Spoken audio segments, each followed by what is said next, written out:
will now call on Deputy Thomas Pringle. You have 10 minutes. Thank you, Ciara. Minister, this bill sets out to change the entitlements of how lone parents are going to be dealt with after the 2nd of July, and I want to deal with that maybe in my second part of my contribution. But I want to focus on the technical changes, or what are presented as technical changes by the department in relation to carers allowance and carers benefit. Because very often we see bills coming through with technical issues in them, but they have to be looked at, I think, in very great detail to make sure that we tease out what could be the potential negative impacts of people on the ground in relation to them. And oftentimes when it comes to social welfare bills coming through this House, it can take months or even years for the full consequences to be realised in relation to the changes that are being made. And unfortunately, at this stage, it's far too late for people, and it's not possible to revisit the decisions that have been made maybe a year or two before. I think it's vital that we look at the technical amendments to ensure that they do not negatively impact on people. And I want to look at Section 3. And this section contains the two clarifications in relation to dealing with carers benefit, carers allowance, and the respite care grant, as has been mentioned by other members.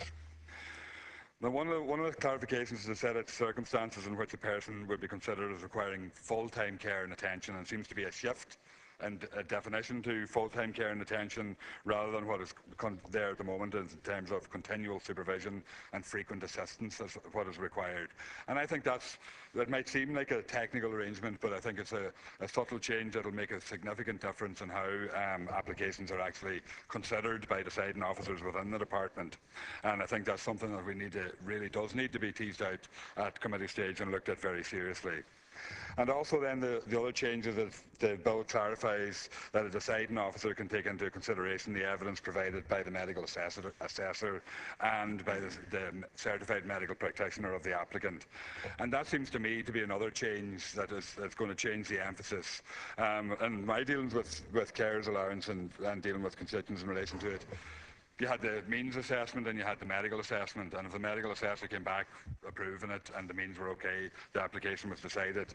But it seems to me that the changes that's going to take place, it'll allow the deciding officer to actually override the medical assessor's decision making in relation to applications, and that's, as has been said, as somebody without a medical qualification who actually only has to take regard of the medical assessor's decision rather than actually take it into account and take on board on it and act on it.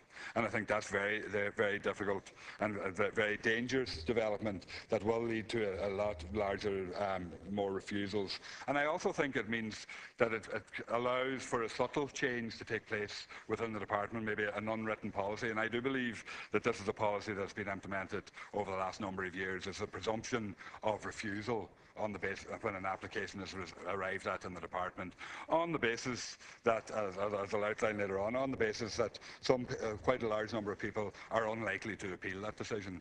And I think that is kind of an unwritten policy, or an emphasis that is in operation within the department, and I think it's something that leaves thousands of citizens without the supports that they are entitled to and clearly entitled to.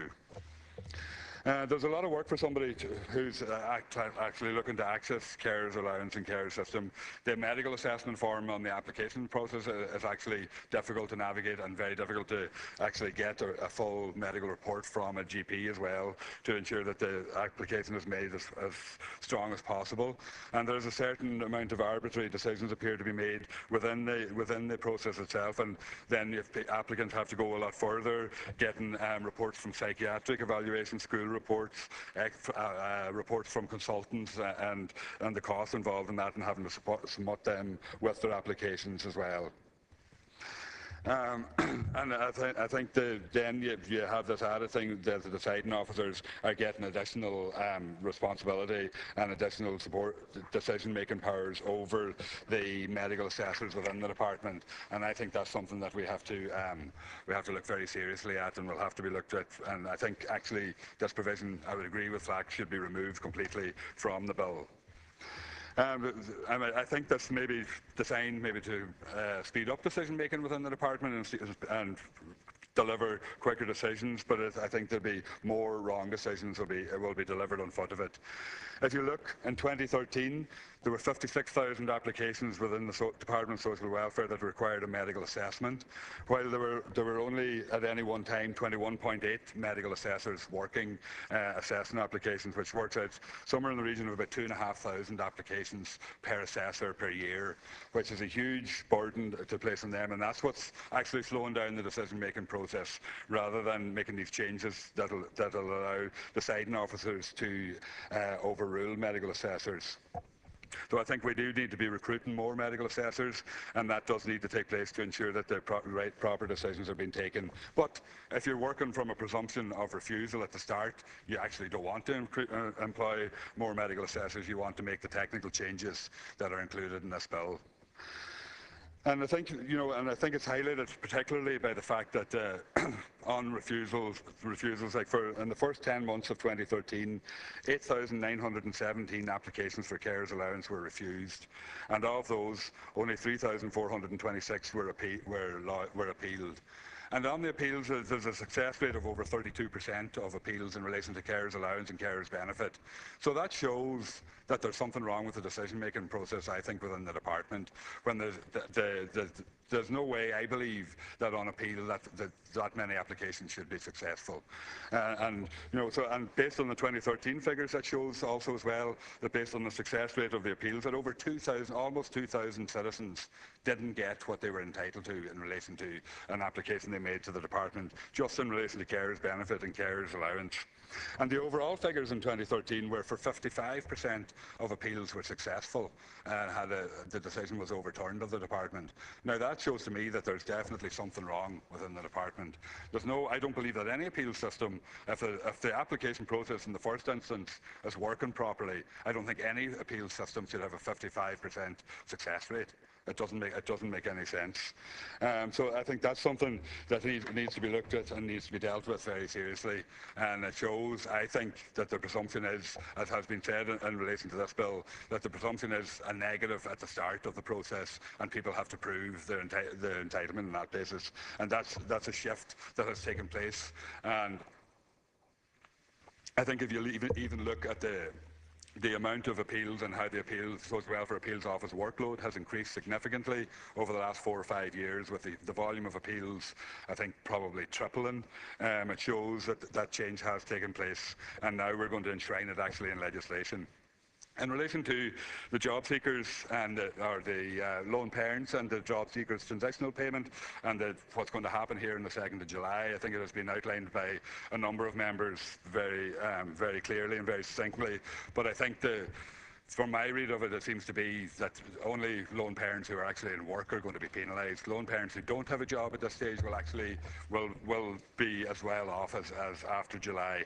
And it'll actually, I listened to the Taoiseach here, I think it was the Leader's Questions last week, talking about this readjustment in figures and readjustment in payments. It clearly showed that he hadn't a clue about what was actually going to happen in July in relation to lone parents. And I think this shows that actually, and the Minister herself says, that this perception has been put out there and this image has been put out there that people actually are making a lifestyle choice to become on social welfare and to stay on social welfare and not bothering to go out to work. But when you see, as has been outlined by Deputy Collins, 53% of lone parents already in the workplace, those are the ones that are going to be impacted by these changes from July. And in most cases, that's going to be their childcare costs is what they're going to actually lose. So it's actually going to have the reverse effect. The Minister says that this is going to encourage people into work. I think this will actually put lone parents out of work. And that's what going to be the outcome of this, because they're just simply not going to be able to afford to stay there and to afford to continue on in work. And I think that's going to be the outcome of this. And I think what's going to come to pass is what the analysis of all the opposition has been here, that the large amount of money for lone parents, their payments are going to be reduced. They're going to suffer with the extra childcare costs, and they're going to be forced out of work. And that's the only outcome that's going to happen. And and it is kind of sickening when you hear from going back to Budget 2012 when all these issues were outlined and highlighted by us on this side of the House, and the Taoiseach came in and made a big sweeping statement that this won't be implemented until we have a Scandinavian type childcare system in this country. Well, we're a long way off from a Scandinavian type childcare system, but what we will do is create Irish-style unemployment for lone parents by forcing them out of work because of changes within this system, rather than actually encouraging them to stay in work and making it easier for them to stay in work by providing proper childcare for them and providing proper supports within the system. Thank you, Deputy Pringle. I now call on you to move the adjournment to the debate. Do you move the adjournment to the debate, Deputy Pringle? Oh, sorry, I moved the adjournment. Thank you.